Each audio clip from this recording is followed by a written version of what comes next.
In the 13th century, the world witnessed the rise of one of history's most formidable empires, the Mongol Empire. At its height, this empire stretched from the steppes of Mongolia across Eurasia, touching the edges of Europe and the heart of the Middle East.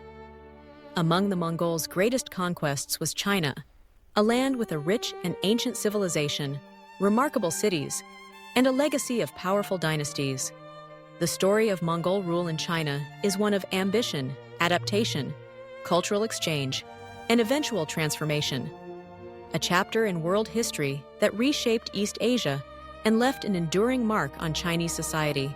To understand the Mongol conquest of China, it is essential to begin with Genghis Khan, the founder of the Mongol Empire.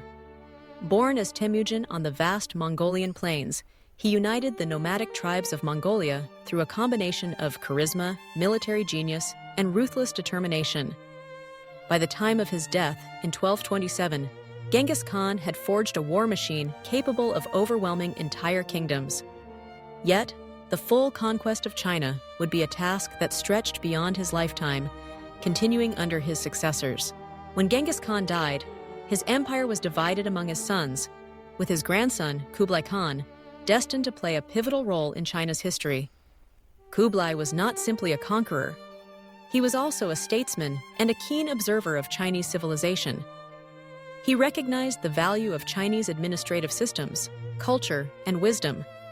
His approach would set the stage for the Mongols to rule not as mere overlords, but as emperors in their own right.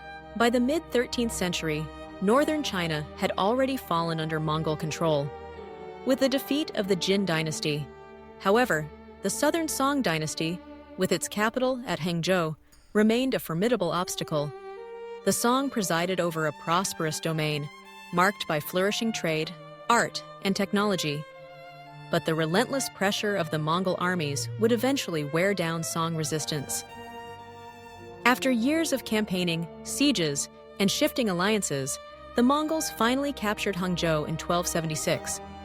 Yet, pockets of Song resistance persisted in the south, and it was not until 1279, after a decisive naval battle at Yamen, that the last vestiges of the Southern Song were extinguished.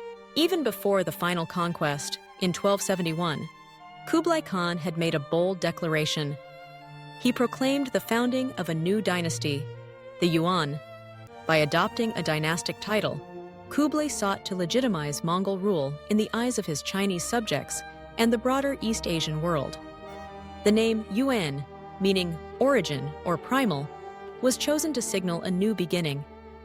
Kublai established his capital at Dadu, known today as Beijing, transforming it into a grand imperial city that would become the political heart of China for centuries to come. The Yuan dynasty's official beginning in 1271 marks the start of nearly a century of Mongol dominance over China. From 1279 onward, with the fall of the Southern Song, the Mongols had achieved full control over the vast territory of China. Kublai Khan, as the first Yuan emperor, ruled over a multi-ethnic empire where Mongols, Central Asians, Persians, and Chinese lived side by side. His court was a cosmopolitan hub, attracting merchants, scholars, and travelers from across Asia and even Europe. Among the most famous visitors was Marco Polo, the Venetian explorer whose vivid accounts of Yuan China captivated the imagination of medieval Europe. Mongol rule brought significant changes to China's political and social landscape. The Mongols maintained a rigid hierarchy among the population, with Mongols and other non-Chinese elites at the top, and Han Chinese often relegated to lower administrative positions. Despite this, Kublai Khan was pragmatic. He retained many aspects of Chinese bureaucracy, employing Confucian scholars and adopting certain traditional rituals to strengthen his legitimacy. The Mongols also promoted trade and communication, revitalizing the Silk Road and facilitating connections between East and West that brought new ideas, technologies, and goods into China. Under the Yuan, China experienced notable achievements. The Grand Canal was extended and improved, linking the north and south and ensuring the flow of grain to the capital. Advances in printing, astronomy, and medicine flourished. The postal relay system, a hallmark of the Mongol Empire, enabled rapid communication across vast distances. The Yuan dynasty's reign also saw religious tolerance, with Buddhists, Taoists, Muslims, and Christians all enjoying imperial patronage to varying degrees. Yet, Mongol rule was not without its challenges and contradictions.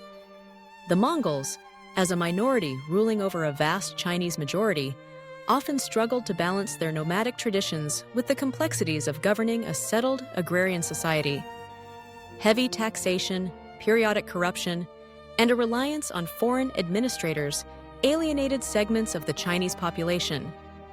Over time, resentment simmered among peasants and the literati, who viewed the Mongols as outsiders and longed for a restoration of native rule. As the decades passed, the Yuan dynasty faced mounting internal and external pressures. Natural disasters, floods, famines, and plagues devastated the countryside, undermining agricultural production and fueling unrest. Economic troubles were compounded by inflation, as the Yuan government's issuance of paper currency sometimes outpaced the available resources. Banditry and rebellion became more common, reflecting widespread discontent. The court itself was increasingly plagued by intrigue and factionalism. After Kublai Khan's death in 1294, his successors struggled to maintain the same level of authority and vision. The stability that had characterized the early Yuan years gave way to a period of weak leadership and competing power centers. The Mongol elite, many of whom preferred the traditions of the steppe to the intricacies of Chinese governance, sometimes neglected the needs of their subjects. By the mid-14th century, the Yuan dynasty was in crisis. Secret societies and peasant movements, such as the Red Turbans, began to organize widespread uprisings. The Red Turban Rebellion, inspired by both millenarian religious beliefs and anti-Mongol sentiment, quickly gained momentum.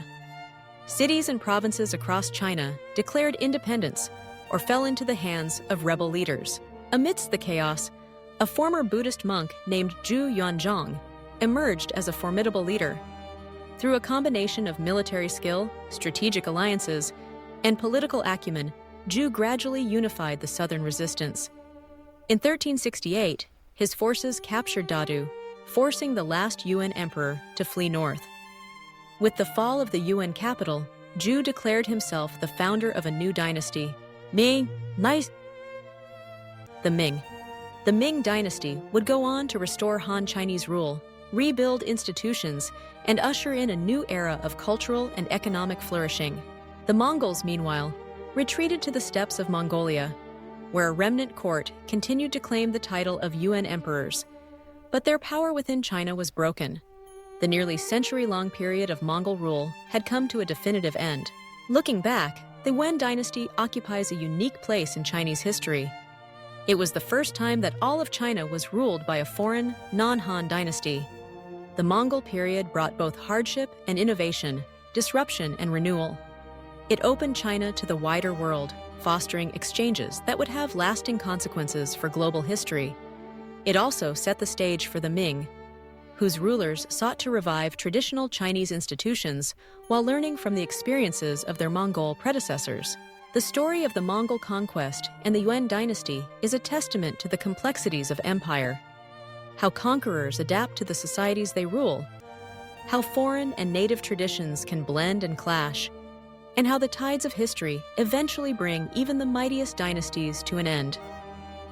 For students, history enthusiasts, and anyone curious about the Mongol Empire's legacy, the rise and fall of the Yuan dynasty offers a vivid window into a pivotal era of transformation, resilience, and change in the heart of China.